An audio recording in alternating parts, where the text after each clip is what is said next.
क्या है साजिद खान और गीता कपूर के रिश्ते का असली सच।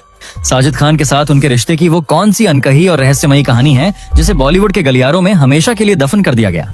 कैसे लाखों बच्चों की गीता माँ असल जिंदगी में सच्चे प्यार के लिए तरसती रह गई। और सबसे बड़ा सवाल जिसने पूरे इंटरनेट को हिलाकर रख दिया था कि आखिर किसके नाम का सिंदूर अपनी मांग में सजाती हैं गीता कपूर। दोस्तों, बॉलीवुड की इस चकाचौंध भरी दुनिया के पीछे हमेशा एक ऐसा अंधेरा होता है जहां कई राज छिपे होते हैं। आज हम उसी अंधेरे से पर्दा उठाने जा रहे हैं और बात करने वाले हैं एक ऐसी औरत की जिसे पूरी इंडस्ट्री, पूरा देश प्यार और इज्जत से माँ कहकर बुलाता है। जी हाँ, हम बात कर रहे हैं गीता कपूर की। लेकिन इस माँ के आंचल के पीछे छिपी उस औरत की काली सच्चाई क्या है? चलिए आज पलटते हैं गीता कपूर की जिंदगी की किताब के वो पन्ने जो अब तक अनछुए थे। कहानी शुरू होती है मुंबई के एक आम से मिडिल क्लास परिवार से। 5 जुलाई 1973 को जन्मी गीता कपूर की आंखों में वो सपने नहीं थे जो आज उनकी पहचान है। उनका बचपन का सपना था आसमान में उड़ने का, एक एयर होस्टेस बनने का। वो चाहती थी दुनिया घूमना, ऊंची उड़ानों का हिस्सा बनना। लेकिन कहते हैं ना, किस्मत की पटकथा कोई और ही लिखता है।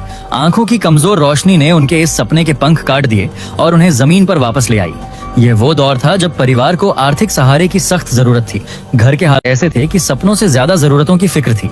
ऐसे में गीता ने अपने पैशन को नहीं बल्कि परिवार की जरूरत को अपना करियर बनाने का फैसला किया। डांस उनके लिए सिर्फ एक कला नहीं बल्कि घर चलाने का एक जरिया बन गया।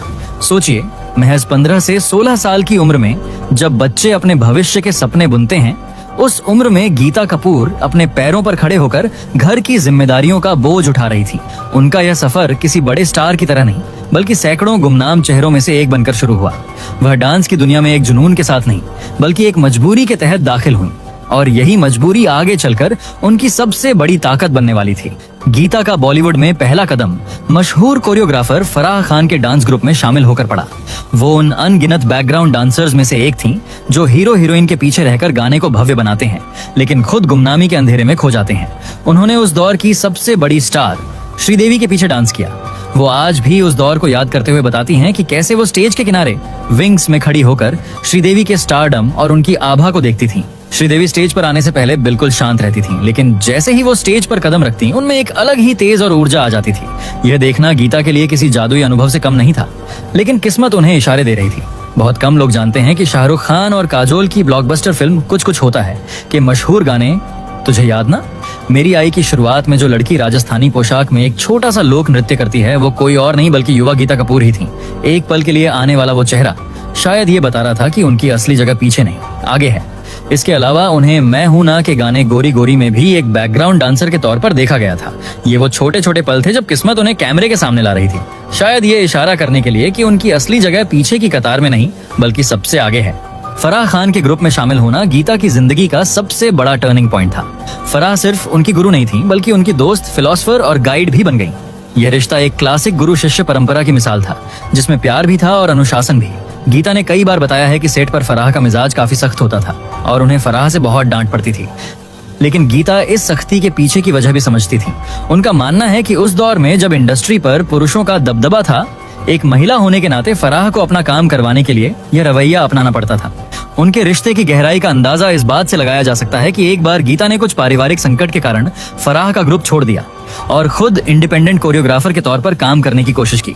लेकिन बॉलीवुड की दुनिया बाहर से जितनी चमकीली दिखती है, अंदर से उतनी ही मुश्किल है। उन्हें आर्थिक रूप से काफी संघर्ष करना पड़ा। जब उन्होंने वापस फराह के पास जाने का फैसला किया तो फराह ने बिना किसी सवाल के बड़े दिल से उन्हें दूसरा मौका दिया और अपनी असिस्टेंट के तौर पर वापस रख लिया। यह घटना फराह के विश्वास और गीता की वफादारी दोनों को दर्शाती है। फराह खान की असिस्टेंट के तौर पर गीता ने 2000 के दशक के कुछ सबसे बड़े और यादगार गानों पर काम किया। कुछ कुछ होता है, दिल तो पागल है, कभी खुशी कभी गम, मोहब्बतें, कल हो ना हो, मैं हूं ना और ओम शांति ओम जैसी फिल्मों की सफलता में गीता का भी अहम योगदान था। लेकिन यह रिश्ता सिर्फ प्रोफेशनल नहीं था।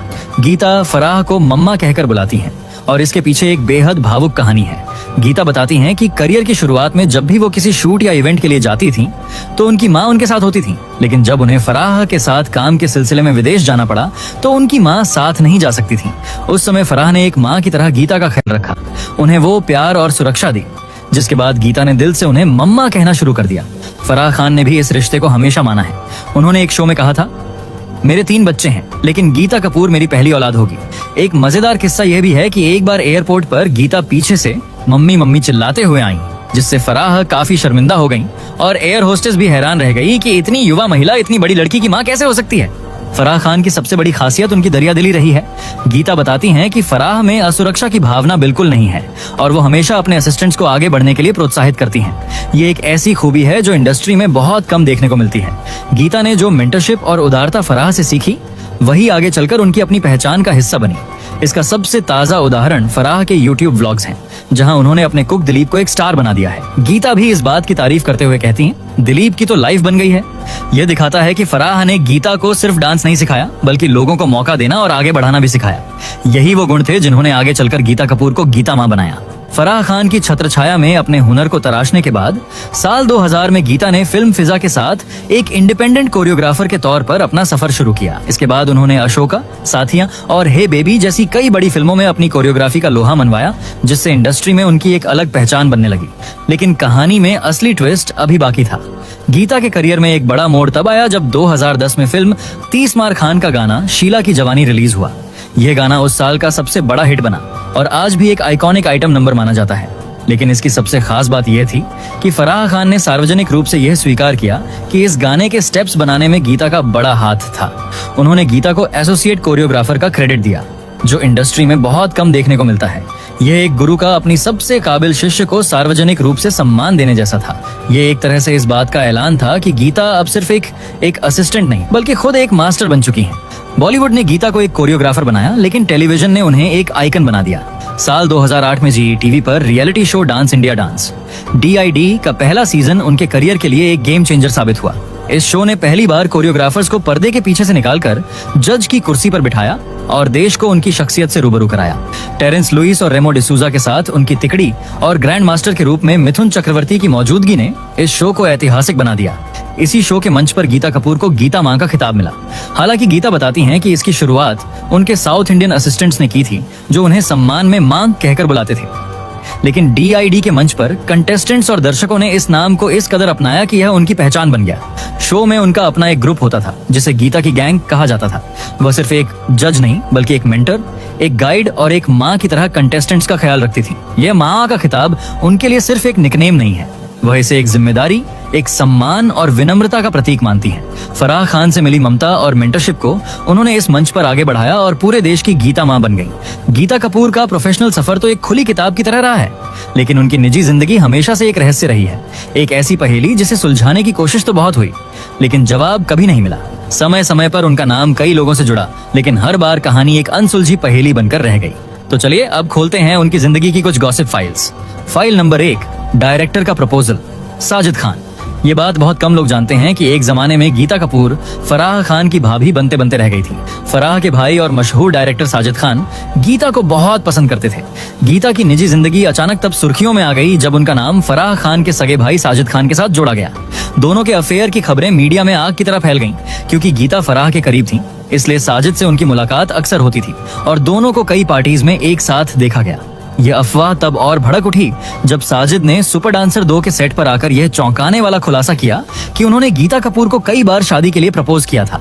हालांकि दोनों के बीच एक स्ट्रॉन्ग अट्रैक्शन था, लेकिन यह रिश्ता कभी शादी तक नहीं पहुंच सका क्योंकि साजिद की इमेज एक प्लेबॉय की थी। खुद साजिद ने माना था कि उस दौर में उनका कैरेक्टर बहुत ढीला था, जो गीता जैसी गंभीर महिला के लिए एक बड़ा रेड फ्लैग था। इसलिए उन्होंने साजिद के प्रस्तावों को ठुकरा दिया।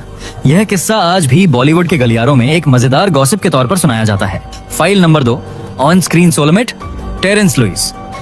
डांस इंडिया डांस के मंच पर गीता और टेरेंस लुइस की केमिस्ट्री इतनी जबरदस्त थी कि पूरे देश को लगने लगा था कि उनके बीच दोस्ती से बढ़कर कुछ है। उनका एक दूसरे को छेड़ना, उनकी नोक झोंक और एक दूसरे के लिए सम्मान दर्शकों को खूब भाता था। यह अफवाह इतनी मजबूत थी कि खुद गीता की मां रानी कपूर भी चाहती थी कि वो दोनों शादी कर लें। उन्होंने तो यहाँ तक सुझाव दे दिया था कि गीता और टेरेंस को एक मॉक मैरिज यानी नकली शादी कर लेनी चाहिए, क्या पता बाद में सच में प्यार हो जाए। लेकिन दोनों ने हमेशा इन अफवाहों का खंडन किया है। उनका कहना है कि वो एक दूसरे को इतनी अच्छी तरह से जानते हैं कि उनके बीच शादी होना मुमकिन नहीं है।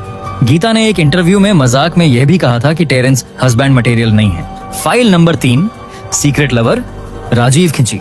साल 2016 के आसपास गीता का नाम कोरियोग्राफर और मॉडल राजीव खिंची के साथ जोर शोर से जुड़ा, जो उम्र में उनसे काफी छोटे बताए जाते थे। राजीव के इंस्टाग्राम अकाउंट पर गीता और उनकी बेहद कोजी और रोमांटिक तस्वीरें वायरल होने लगी और दोनों को अक्सर हाथों में हाथ डाले देखा जाने लगा। साल 2011 में इस ऐसा आर्टिकल वायरल हुआ जिसने दावा किया कि गीता और राजीव ने सीक्रेट शादी कर ली है और उनके बच्चे भी हैं। दोनों ने लगातार 3 सालों तक इस खबर पर खामोशी साधे रखी, जिससे अफवाहें और मजबूत हो गईं।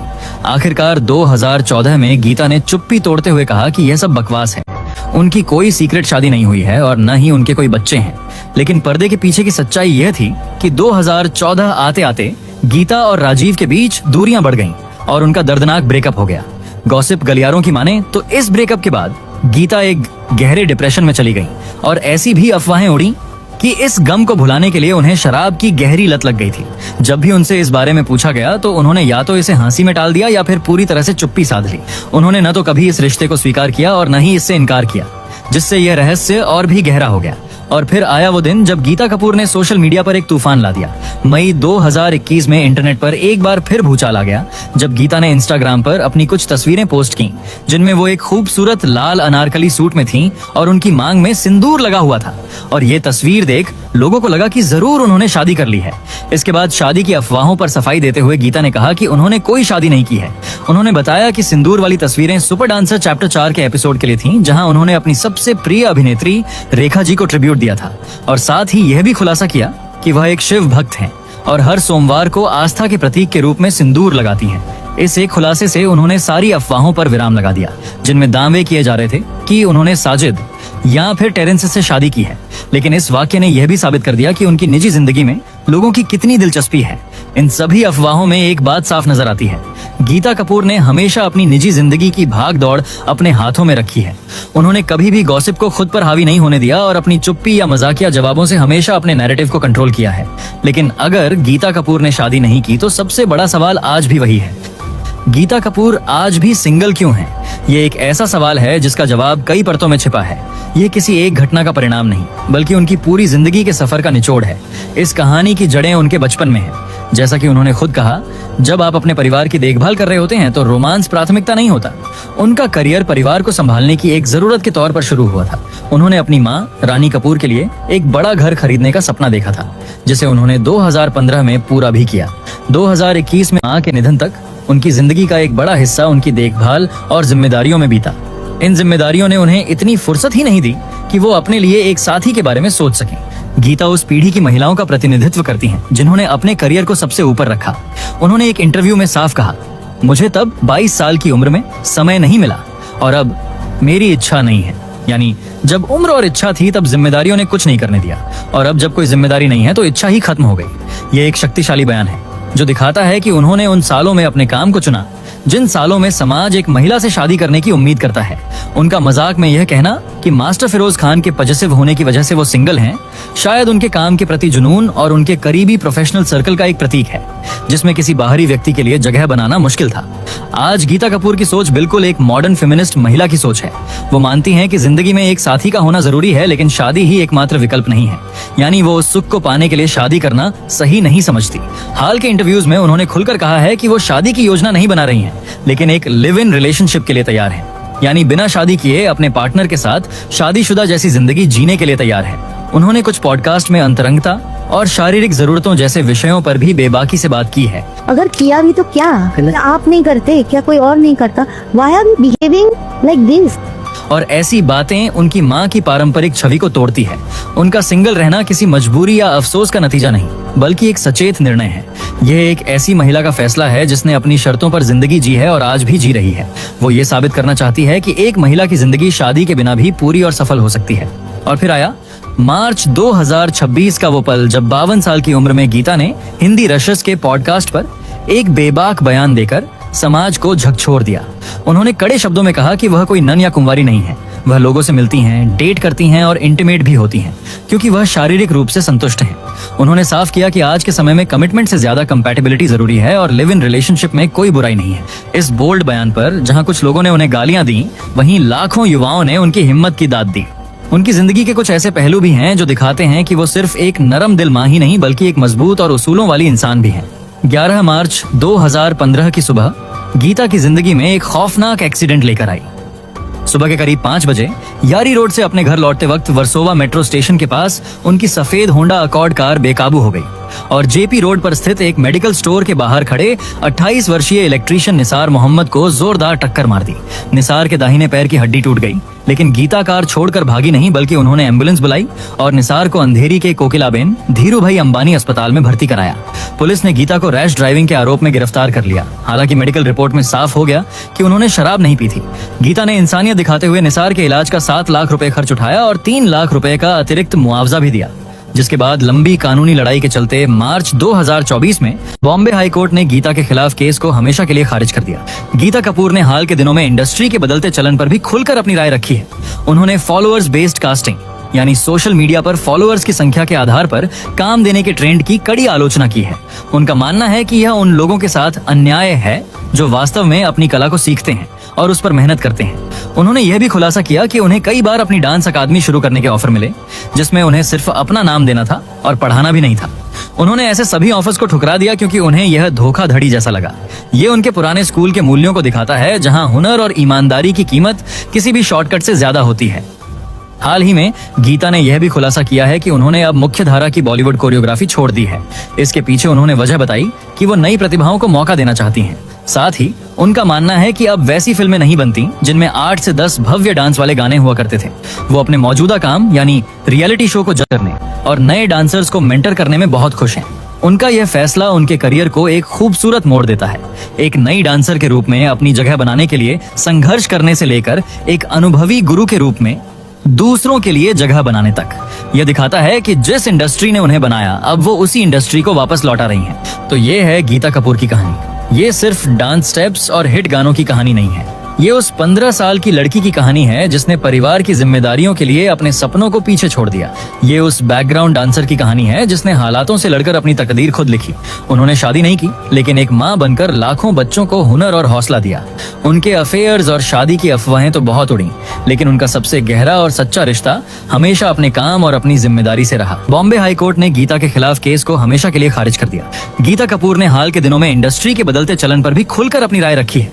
उन्होंने फॉलोअर्स बेस्ड कास्टिंग यानी सोशल मीडिया पर फॉलोअर्स की संख्या के आधार पर काम देने के ट्रेंड की कड़ी आलोचना की है। उनका मानना है कि यह उन लोगों के साथ अन्याय है जो वास्तव में अपनी कला को सीखते हैं और उस पर मेहनत करते हैं। उन्होंने यह भी खुलासा किया कि उन्हें कई बार अपनी डांस अकादमी शुरू करने के ऑफर मिले, जिसमें उन्हें सिर्फ अपना नाम देना था और पढ़ाना भी नहीं था। उन्होंने ऐसे सभी ऑफर्स को ठुकरा दिया क्योंकि उन्हें यह धोखाधड़ी जैसा लगा। ये उनके पुराने स्कूल के मूल्यों को दिखाता है, जहां हुनर और ईमानदारी की कीमत किसी भी शॉर्टकट से ज्यादा होती है। हाल ही में गीता ने यह भी खुलासा किया है कि उन्होंने अब मुख्य धारा की बॉलीवुड कोरियोग्राफी छोड़ दी है। इसके पीछे उन्होंने वजह बताई कि वो नई प्रतिभाओं को मौका देना चाहती हैं। साथ ही उनका मानना है कि अब वैसी फिल्में नहीं बनती जिनमें 8 से 10 भव्य डांस वाले गाने हुआ करते थे। वो अपने मौजूदा काम यानी रियलिटी शो को जज